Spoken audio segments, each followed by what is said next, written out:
Hello everybody, I'm Happy Pinecone and today I'm going to be talking about the 5 things I wish someone told me when I first started digital art.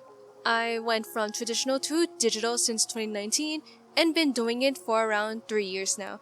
I'm always insecure about the way my drawings look back then and wonder why it often don't look right. Over time though, I believe that my artwork has improved to some extent over the years because I've realized some things. So without further ado, let's get into it. The first thing that I want to talk about is that the first couple of illustrations will usually feel off, but that's okay. My first digital drawings weren't really great. This is one of my traditional drawings, and this is my very first digital illustration. Like night and day. I wasn't used to the setup because my tablet didn't have a screen. I initially felt a disconnect between my eyes and my hands. I was also confused with the art program's interface and how certain things work. It took me over an hour to get used to it, and that's not the end of it. Even after I got used to digital art, or at least have a better understanding of how it works, my 2019 drawings weren't exactly the best. That being said, it's okay. The first step to digital art, let alone any medium, is to start using it. Make your first stroke, experiment, mess around with it. Start with something small because starting gives you the confidence to make bigger and better projects in the future.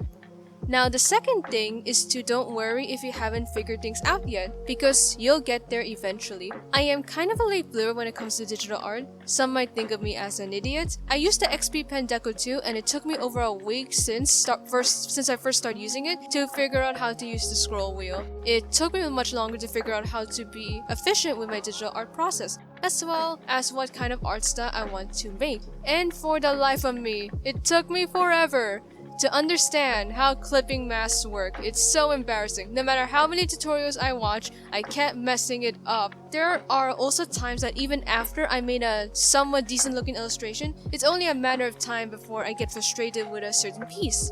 For instance, when I made this one, it took me forever to figure out how to make it look right because it just seemed to be getting farther away from my vision.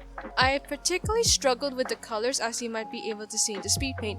I think this is what some people call the ugly phase or something. Regardless, it comes and goes. Even if you're stuck in a rut, as long as you set your mind to it, you'll eventually get out of it. Even though I was confused and lost, I still found my way. Everyone processes things differently from each other, so as long as you sought for the answer, it can come to you. The third thing is that every good drawing starts with a couple of rough ones. No one can make the ultimate piece in just one go. It takes time, planning, and effort to make that possible. It's especially true that no one is immune to drawings that aren't satisfactory. I always experience phases where every drawing I made felt off. Some days I stopped making it halfway because it wasn't going anywhere. I almost stopped several times when making this illustration, and the only reason why I didn't was because this was a request from my org for an event. Moments like this made me lack confidence in my work.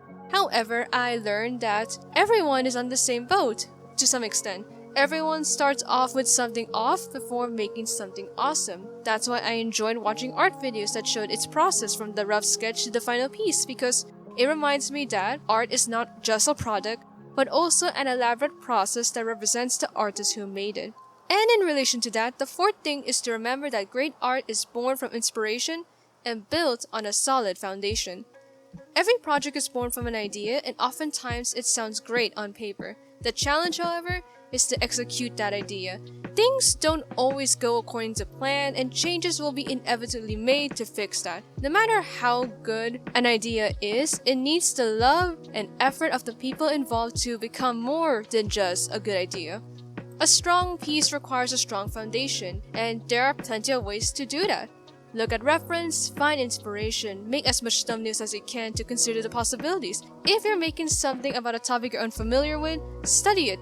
Seek feedback from the people you trust to have a new perspective. Have a theme that you can focus on. For instance, the theme of this illustration was how it's up to the light itself if it will become a light. It's a long story, but basically, the event this illustration was for had a theme, and that's what I went with. Having a focus for your art will definitely help in the process.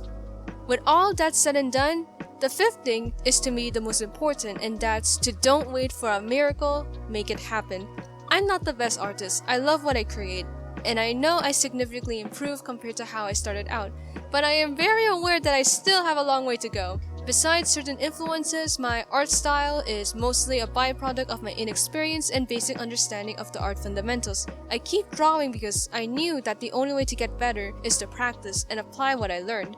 Art, like all things, requires hard work, patience, passion, and study. It's up to us to move and improve our skills. Learning is a process that involves everyone. A tutorial or book could only take us so far because everything else depends on how we apply what we learn. That's what makes art fun. The sky's the limit, and as long as we stay determined, we can make extraordinary things.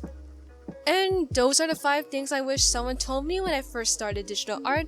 If you're starting out, I hope this helps you too. As of making this video, the channel reached over 200 subscribers as well as a lot of views. Over 200 people enjoy what I create. That's just mind-blowing. Thank you so much for the support and positive reception. It really means a lot and it gives me the confidence to continue doing what I'm doing.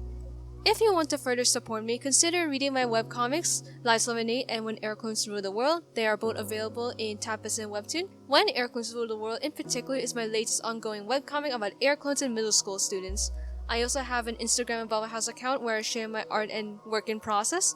I also have a Twitter account. Recently, YouTube removed the discussion tab, which is a shame, so I can no longer do my frequent updates there. Until I have enough subscribers to unlock the community tab, I am considering Twitter instead. So if you want some updates, consider following.